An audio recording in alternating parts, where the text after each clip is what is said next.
Your Excellency, Quraish Al Yusuf, Minister of Commerce, Industry and Investment Promotion,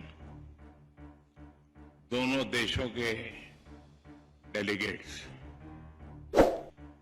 business world के leaders,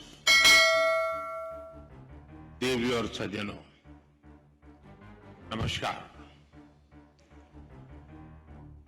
मुझे 7 वर्ष बाद Oman आने का सौभाग्य मिला है और आज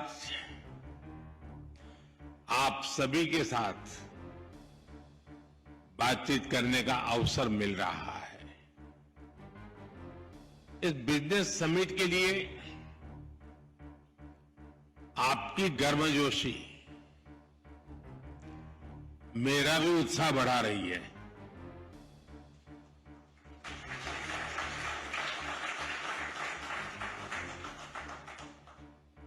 आज की यह समिट भारत ओमान पार्टनरशिप को नई दिशा देगी, नई गति देगी और नई बुलंदियों तक पहुंचने में मदद करेगी। और इसमें आप सभी का बहुत बड़ा रोल है। फ्रेंड्स, आप भारत और ओमान के बिजनेस हमारे ट्रेड को रिप्रेजेंट करते हैं। आप उस विरासत के वारिस हैं जिसका सदियों का एक समृद्ध इतिहास रहा है। सभ्यता के आरंभ से ही हमारे पूर्वज एक दूसरे के साथ मैरीटाइम ट्रेड कर रहे थे। अक्सर कहा जाता है कि समंदर के दो किनारे बहुत दूर होते हैं, लेकिन मांडवी और मस्कत के बीच अरब सागर एक मजबूत ब्रिज बना है। एक ऐसा ब्रिज जिसने हमारे रिश्तों को मजबूत किया, कल्चर और इकोनॉमी को ताकत दी। आज हम विश्वास के साथ कह सकते हैं कि समंदर की लहरें बदलती हैं, मौसम बदलते हैं, लेकिन भारत ओमान की दोस्ती हर मौसम में और मजबूत होती है और हर लहर के साथ नई ऊंचाई को छूती है। फ्रेंड्स, हमारा रिश्ता ट्रस्ट की नींव पर बना। फ्रेंडशिप की ताकत से आगे बढ़ा और समय के साथ और गहराता चला गया। आज हमारे डिप्लोमेटिक रिश्ते भी 70 इयर्स के हो गए हैं। ये सिर्फ 70 वर्ष का उत्सव नहीं है, ये वो पड़ाव है जहां से हमें अपनी सदियों की विरासत को एक समृद्ध भविष्य की तरफ ले जाना है। फ्रेंड्स, आज हम एक ऐसा ऐतिहासिक निर्णय ले रहे हैं जिसकी गूंज आने वाले कई दशकों तक सुनाई देगी। कॉम्प्रिहेंसिव इकोनॉमिक पार्टनरशिप एग्रीमेंट यानी सीपा हमारी पार्टनरशिप को 21st सेंचुरी में नया विश्वास, नई ऊर्जा से भर देगा। यह हमारे साझा भविष्य का ब्लूप्रिंट है। यह हमारे ट्रेड को नई गति देगा, इन्वेस्टमेंट को नया भरोसा देगा और हर सेक्टर में अवसरों के नए द्वार खोलेगा। सीपा हमारे नौजवानों के लिए ग्रोथ, इनोवेशन और एम्प्लॉयमेंट के अनेक नए अवसर बनाएगा। ये एग्रीमेंट पेपर से निकलकर परफॉर्मेंस में बदले, इसमें आप सभी की भूमिका बहुत बड़ी है, क्योंकि जब पॉलिसी और एंटरप्राइज एक साथ चलते हैं तभी पार्टनरशिप नया इतिहास बनाती है। फ्रेंड्स, भारत की प्रगति हमेशा शेयर्ड प्रोग्रेस की कहानी रही है। भारत जब ग्रो करता है तो अपने दोस्तों को अपनी ग्रोथ का साझेदार बनाता है। आज भी हम यही कर रहे हैं। आज भारत थर्ड लार्जेस्ट इकोनॉमी बनने की तरफ तेजी से बढ़ रहा है।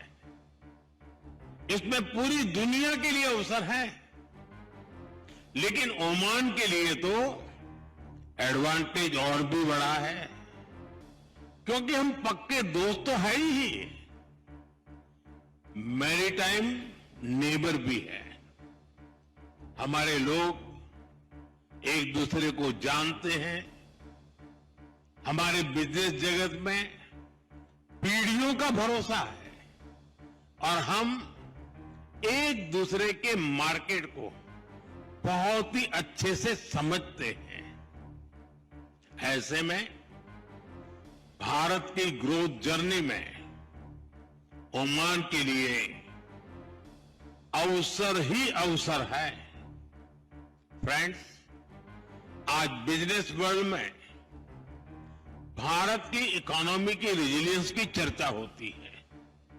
लोग अक्सर पूछते हैं कि दुनिया में इतनी अनिश्चितता है, ग्लोबल इकोनॉमी भी मुश्किलों में है, तो ऐसे में भारत 8% से अधिक की ग्रोथ कैसे अचीव कर रहा है? मैं आपको इसका बड़ा रीजन बताता हूं। असल में बीते 11 वर्षों के दौरान भारत ने सिर्फ पॉलिसी नहीं बदली है, भारत ने अपना इकोनॉमिक डीएनए बदला है।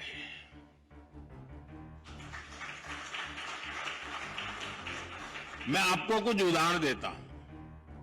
जैसे गुड्स एंड सर्विस टैक्स यानी जीएसटी है, इसने पूरे भारत को एक इंटीग्रेटेड यूनिफाइड मार्केट में बदला है। इंसॉल्वेंसी एंड बैंकरप्सी कोड से फाइनेंशियल डिसिप्लिन आया, ट्रांसपेरेंसी को बढ़ावा मिला और इससे इन्वेस्टर कॉन्फिडेंस मजबूत हुआ। ऐसे ही हमने कॉर्पोरेट टैक्स रिफॉर्म्स किए। इससे भारत दुनिया के मोस्ट कॉम्पिटिटिव इन्वेस्टमेंट डेस्टिनेशन में से एक बन गया है। साथियों, अभी आपने लेबर रिफॉर्म्स की भी चर्चा सुनी होगी। हमने दर्जनों लेबर कोड्स को सिर्फ 4 कोड्स में समेट लिया है। ये भारत के इतिहास के सबसे बड़े लेबर रिफॉर्म्स में से एक है। फ्रेंड्स, जब पॉलिसी क्लैरिटी आती है तो मैन्युफैक्चरिंग को भी नया विश्वास मिलता है। एक तरफ हम पॉलिसी और प्रोसेस रिफॉर्म कर रहे हैं, वहीं दूसरी तरफ भारत में मैन्युफैक्चरिंग को बढ़ावा देने के लिए प्रोडक्शन लिंक इंसेंटिव भी दे रहे हैं। ऐसे प्रयासों से ही आज मेक इन इंडिया अभियान को लेकर दुनिया में बहुत उत्साह है। फ्रेंड्स, रिफॉर्म्स को भारत के डिजिटल पब्लिक इंफ्रास्ट्रक्चर ने और ताकत दी है। गवर्नेंस पेपरलेस हुई है, इकोनॉमी कैशलेस हुई है और सिस्टम कहीं ज्यादा एफिशिएंट, ट्रांसपेरेंट और प्रिडिक्टेबल हुई है। डिजिटल इंडिया सिर्फ एक प्रोजेक्ट नहीं है, ये दुनिया की सबसे बड़ी इंक्लूजन रिवॉल्यूशन भी है। इससे ईज ऑफ लिविंग बढ़ी है और ईज ऑफ डूइंग नए लेवल पर पहुंच चुकी है और भारत में बन रहा आधुनिक फिजिकल इंफ्रास्ट्रक्चर इसको और बेहतर कर रहा है। सुधरती हुई कनेक्टिविटी के कारण भारत में लॉजिस्टिक की कॉस्ट लगातार कम होती जा रही है। फ्रेंड, भारत निवेश के लिए एक आकर्षक डेस्टिनेशन है, ये तो दुनिया मानती है। साथ ही भारत एक भरोसेमंद फ्यूचर रेडी पार्टनर है और ओमान इसको बहुत अच्छे से समझता भी है और सराहता भी है। हमारा जॉइंट इन्वेस्टमेंट फंड अनेक वर्षों से दोनों देशों में निवेश को बढ़ावा दे रहा है। एनर्जी हो, ऑयल एंड गैस हो, फर्टिलाइजर्स, हेल्थ, पेट्रोकेमिकल्स और ग्रीन एनर्जी हो, ऐसे हर सेक्टर में नई संभावनाएं बन रही है। लेकिन साथियों, भारत और ओमान सिर्फ इतने से संतुष्ट नहीं है। हम कंफर्ट जोन में नहीं रहते। हमें भारत ओमान पार्टनरशिप को नेक्स्ट लेवल पर ले जाना है। इसके लिए दोनों देशों के बिजनेस वर्ल्ड को अपने कुछ बड़े लक्ष्य तय करने ही होंगे। आपका ये काम मैं कुछ हल्का कर देता हूं। मैं आपको कुछ चैलेंज देता हूं कि ग्रीन एनर्जी में मिलकर कुछ बड़ा कर सकते हैं क्या? क्या हम अगले 5 वर्ष में 5 बड़े ग्रीन प्रोजेक्ट शुरू कर सकते हैं?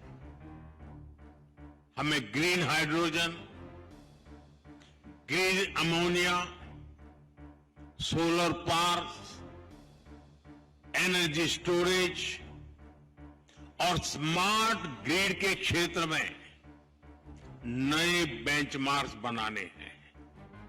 फ्रेंड्स, एनर्जी सिक्योरिटी जितनी जरूरी है उतनी आवश्यक फूड सिक्योरिटी भी है।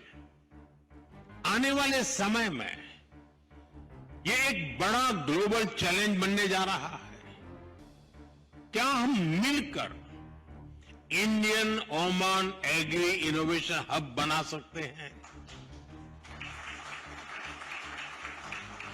इससे ओमान की फूड सिक्योरिटी को मजबूती मिलेगी और भारत के एग्री टेक को ग्लोबल मार्केट तक पहुंचाने में मदद मिलेगी। फ्रेंड्स, एग्रीकल्चर तो एक सेक्टर है, ऐसे ही हर सेक्टर में इनोवेशन को बढ़ावा देना जरूरी है। ऐसे में क्या हम ओमान इंडिया इनोवेशन ब्रिज की स्थापना कर सकते हैं? हमें तय करके चलना होगा कि आने वाले 2 वर्षों में 200 भारतीय और ओमानी स्टार्टअप्स को हम जोड़े।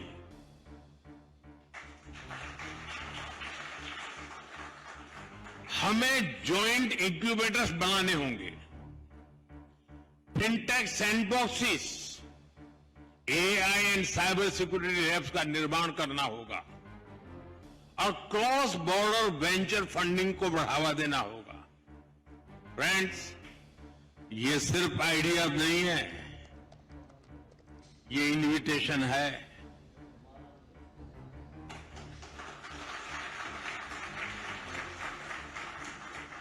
Invitation to invest, invitation to innovate.